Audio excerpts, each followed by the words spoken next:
Bismillahirrahmanirrahim. Hari ini 84 ya, ayat 84 Al-Baqarah. Kita lagi ya, untuk memulai wa id akhadna mitsaqakum la tasfikuna dima'akum wa la tukhrijuna anfusakum min diyarikum tsumma antum tashhadun. Dan ingatlah ketika kami Allah mengambil, juga makna lain menerima janji kalian. Kalau di sini pakai domir ya, maksudnya itu kan sebenarnya kan awalnya kan lanjutan sebelumnya itu Bani Israel langsung disebutkan langsung kalau ayat sebelumnya, karena sudah jelas maka kami ambil janji kalian atau kami terima janji kalian. Apa janjinya? Lanjutannya kan janganlah kalian menumpahkan darah kalian, mau saling bunuh-bunuhan maksudnya sama orang Madinah. Maksudnya itu suku Aus dan Khazraj asli suku Madinah itu setelah Yahudi datang kan ada Bani Khairuzah, Qainuqa ya, Bani Nadir dan Khairuzah dan sebagainya. Tiga itu kan bersekutu dengan dua suku itu. Dan kebiasaan sebelum datang Rasulullah itu kan mereka sering berperang. Dan sekutu-sekutu itu membela sekutunya gitu namanya. Saling bunuh sesama Yahudi juga. Karena mereka kan membantu sekutunya masing-masing. Dan faktanya mereka berarti kan tetap menumpahkan darah. Padahal sudah berikrar tidak akan menumpahkan darah, itu diantara. Termasuk wala tukhrijuna anfusakum, dan janganlah kalian mengeluarkan, maksudnya mengusir. Kan yang kalah kan saling mengusir maksudnya. Diri kalian maksudnya ya sesama Yahudi itu. Jadi kalau mereka berperang kemudian kalah ini dan sebagainya sampai mengusir, dia juga melakukan dari kampung halaman, dari negara kalian maksudnya kan itu. Kemudian cuma kemudian kalian berikrar, maksudnya berikrar tidak akan melakukan itu sebenarnya. Terangnya itu berjanji, berikrar tidak akan melanggar ini, tapi faktanya kan dilanggar. Padahal kalian juga menyaksikan diri kalian, menyaksikan sendiri maksudnya. Menyaksikan sumpah itu sudah diikrarkan. Juga menyaksikan kalian pun juga melanggar. Itu aja sebenarnya. Sebenarnya ayat ini nggak ada bedanya atau nggak jauh keterangannya dengan ayat sebelumnya aslinya. Maka kemarin kan saya kan tegaskan. Makna tek-tek seperti ini kan bisa dibaca. Artinya tidak hanya satu sumber. Tafsir kan banyak dan berkeliaran kan, seakan-akan berseliweran kalau mau buka.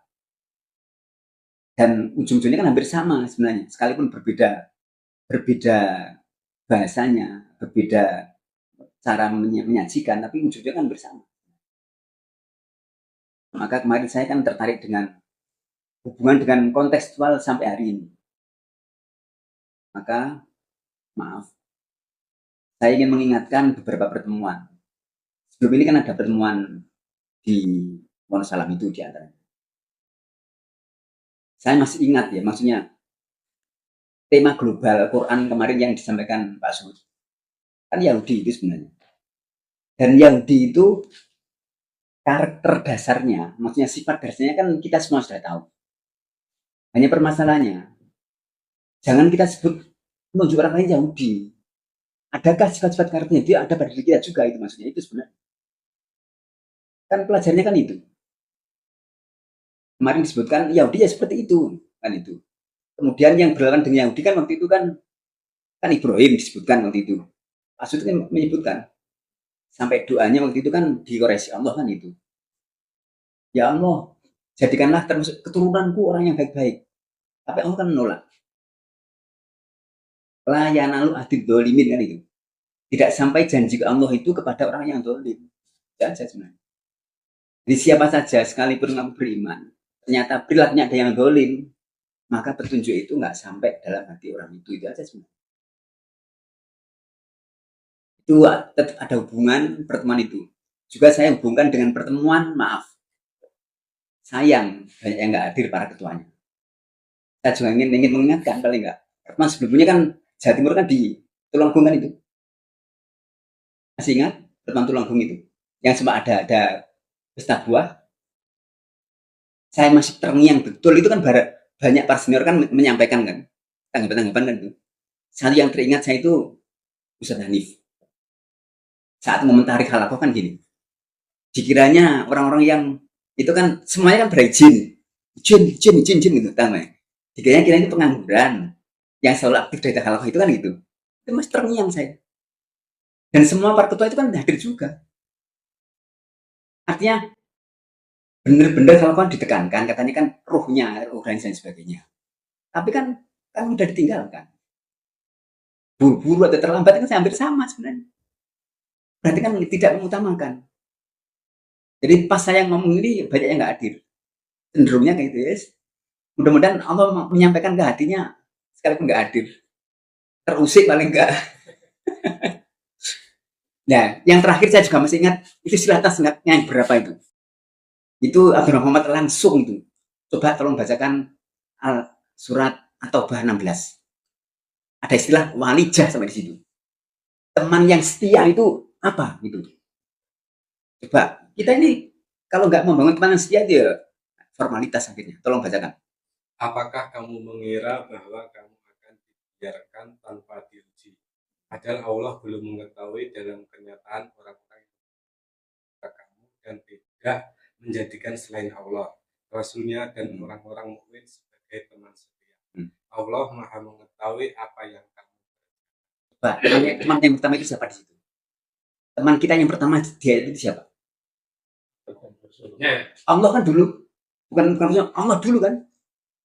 Sebelum menjadikan Allah sebagai teman yang pertama, yang setia, baru Rasulnya dan orang beriman di situ. Baru dianggap jihad itu diterima. Tapi kita kan merasa berjihad, sudah membangun banyak hal, bisa jadi kan gitu. Sudah kerja keras saya membangun megah-megah gedung dan sebagainya, bisa jadi kan itu. Kan bisa jadi seperti itu. Untung nggak ada orang-orangnya. Kan sekarang berlomba membangun gedung kan. Tapi nggak tahu hatinya memang rekat erat karena Allah kah? Itu saja sebenarnya. Dan saya juga teringat di buku pengantar yang ada berislam itu ya, itu sebenarnya juga ada buku biru. Buku pengantar itu adalah garis-garis besar cara menyusun PDO organisasi Danlaw di antaranya. Jadi ada pedoman dasar organisasi itu, ada buku pengantarnya.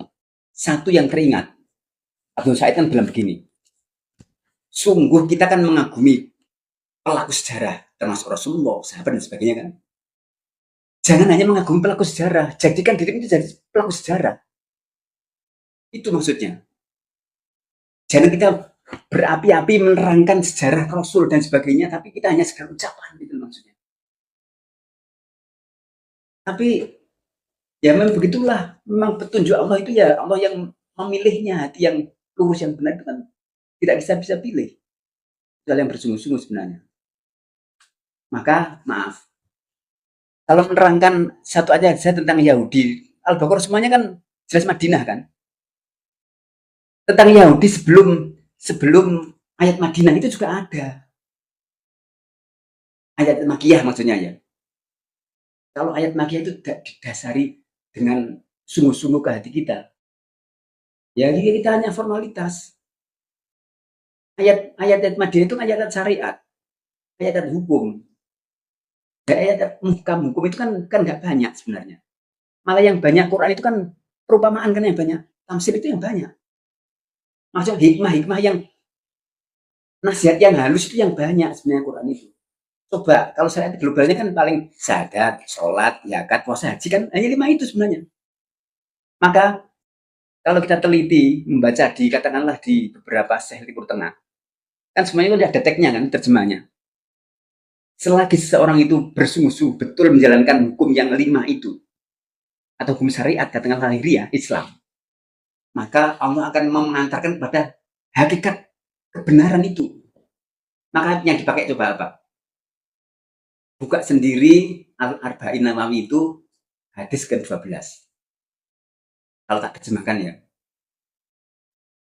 Di antara tanda keislaman seseorang itu kan min husnil islami mar'i, sebagian tanda kebenaran Islam seseorang itu adalah tarkuhu malayakni, meninggalkan apa yang tidak bermakna, yang tidak berguna, yang tidak bermanfaat, yang sia-sia. Itu belum tentu dosa. Baik perkataan maupun ucapan. Maaf, baik perkataan maupun perbuatan. Jadi orang yang benar-benar bersyaiat benar itu akan Allah mengantarkan kepada hakikat.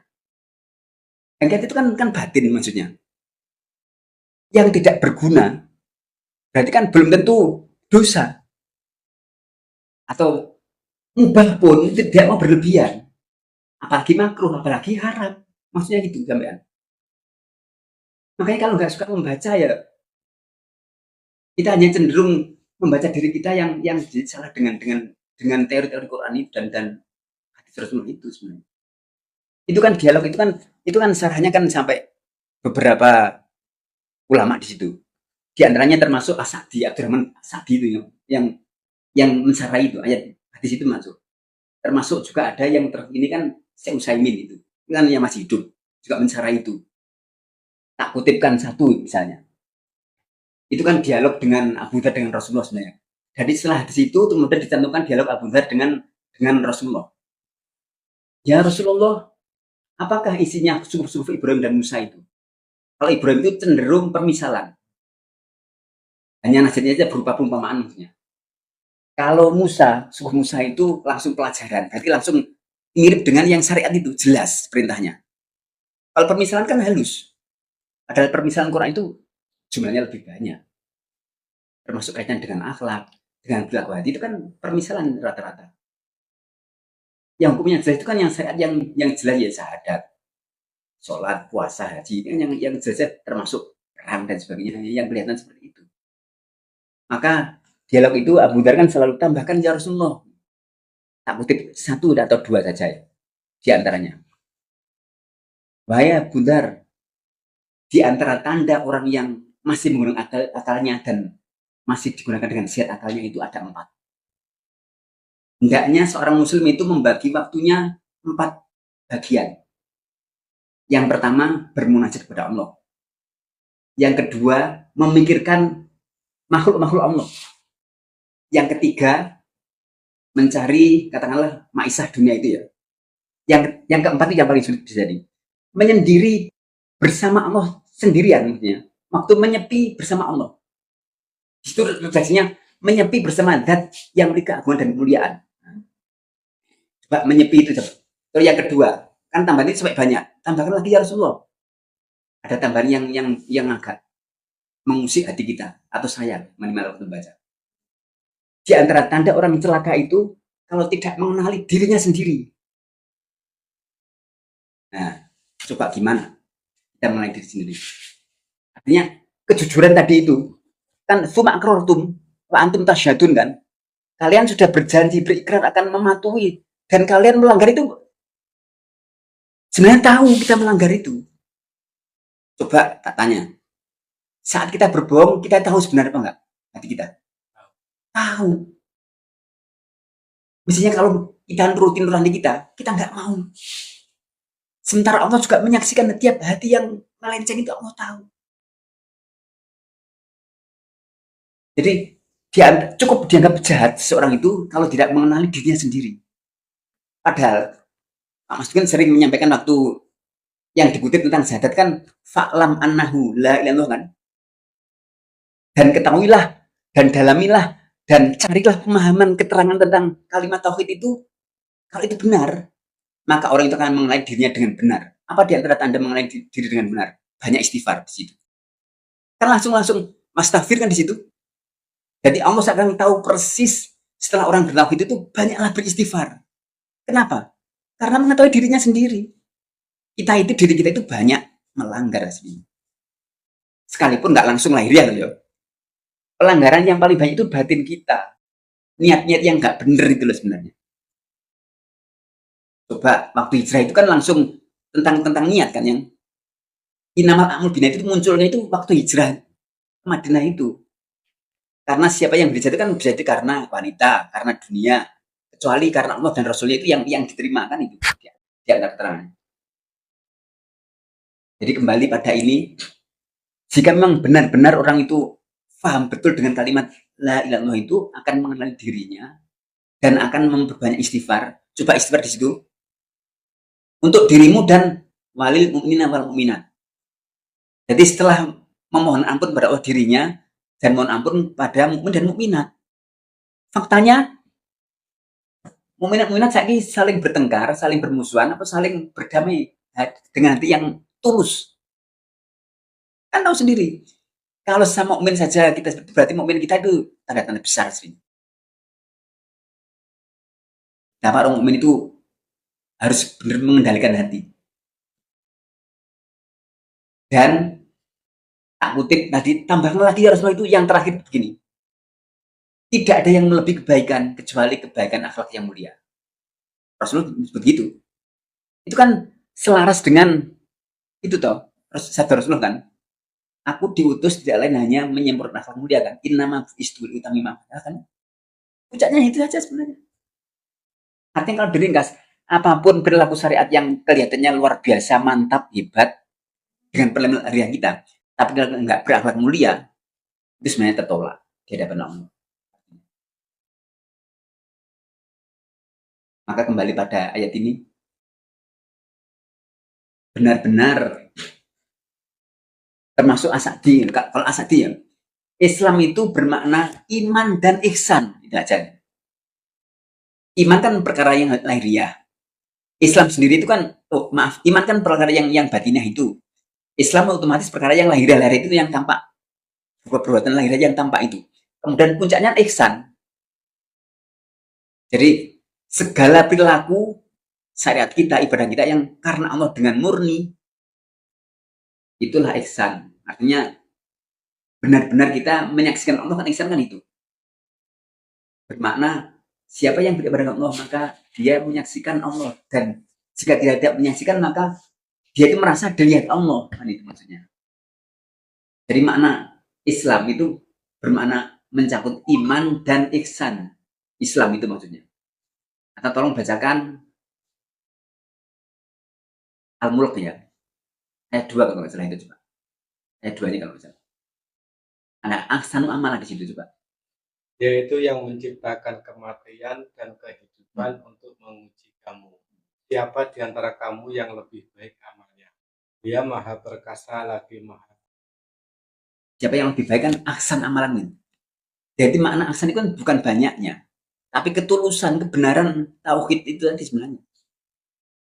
Jadi apapun perilaku itu kalau nggak murni karena Allah, ya tertolak sebenarnya. Maka segala ungkapan yang diterangkan oleh entah itu namanya mubalek, kiai, ustadz itu tidak akan bermakna kecuali mengubah diri seorang itu dari dalam dirinya sendiri sebenarnya. Maka perubahan itu kalau tidak dimulai dari tiap-tiap diri, ya akan apapun yang disampaikan akan seakan ya menguap gitu aja. Terakhir tak tutup dengan saat Rasulullah pulang dari kemenangan perang Badar. Jelaskan perang besar kan itu. Hanya dengan ringkas. Kalau diterjemahkan kan seperti ini. Sungguh kita ini pulang atau kembali dari perang yang kecil kan itu. Inna roja'na kan itu. Min jihadil asghar kan. Ila jihadil akbar. Apakah itu? Bahwa jihadul nafs. Itulah jihad melawan hawa nafsu, melawan diri sendiri. Dan itu berlangsung terus sampai ajal menjemput. Jadi perang melawan nafsu diri kita sendiri itu yang perang besar, jihad besar aslinya. Nah kalau nafsu selalu diturutkan, maaf gini, lari dari perang Badar itu kan dia dihukum kafir kan, atau munafik kan keterangannya. Nah kalau kita sering lari dari perang nafsu, kita selalu kalah kan, bisa meninggal. Kan kita abaikan nafsu kita tulis terus. Apa enggak? Juga munafik atau kafir itu. Nah, makanya kan ada gini di ujungnya Al-Baqarah ada gini. Apa ujungnya Al-Baqarah itu? Kan ini. Tolonglah kami dari perang kafir kan itu. Bangsurna al-qomil kafirin itu. pada jawabannya itu, ya, aku tolong kan itu maksudnya. Aku ampuni kan itu. Jangan kita tunjuk kafir yang orang lain. Kafir dalam diri kita itu loh. Kekafiran-kafiran pembangkangan kita dalam diri kepada Allah itu kan ada kekafiran maksudnya. Sampai takut dengan yang dulu viral pertama itu kan gini. Kan ada gini ya. Teman-teman itu kan banyak yang tidak bahasa Arab, termasuk Makmun Laili kan begitu. Bilang gini, saya tersinggung dengan akeh sing apal Quran hadis kan tapi kan kafiran dia kan lupa, tapi menunjuk orang lain kafir gitu tuh. Kafir dalam diri kita itu loh. Berarti pembangkangan kita kalah selalu dengan nafsu kita itu kan berarti kan kafir sebenarnya, kekufuran minimal. Bukan ketaatan. Jadi sindiran itu jadi akeh yang kang hafal Quran hadis tapi suka ngafirno marang liyane kan. Itu perlu direnungkan itu ojo yang terus tersinggung. Termasuk terakhir maaf pembunuhnya Imam Ali itu siapa? Maksudnya keahliannya itu apa di antaranya? Penghafal Quran loh itu. Berarti kan belum jaminan kan? Jadi itu saya ditegur orang. Itu saudara saya sendiri kan dosen ITS. Gara-gara saya menyampaikan semacam proposal lewat WA kan. Saya ditegur. Kalau sampean tidak di lembaga itu, baru saya mau. Saya bilang gini, saya nggak enak kan. Saya kan hanya ngajar di situ. Tak bilang gitu saya. Kan tahu sampai gini. Tak cek di RMI nggak ada itu udah sampean di situ. Kalau jemaat Islamnya itu maksudnya. Ya intinya kan nggak masuk pondok itu kan nggak masuk di RMI kan gitu. Tak cek kok nggak ada itu udah sampean. Kalau saya sih nggak melihat itu. Siapapun orangnya, dimanapun yang sekalipun bungkusnya baik, organisasi baik itu, kalau dia pelakunya juga salah, tetap salah. Kalau saya nggak melihat wadah sebenarnya. Silahkan berwadah di mana saja, tapi tetap kalimat la ilaha illallah itu benar dan menyadari kita akan diri kita siapa, penuh dengan kekurangan, dan siapa Allah itu yang penuh dengan kemuliaan dan kesempurnaan.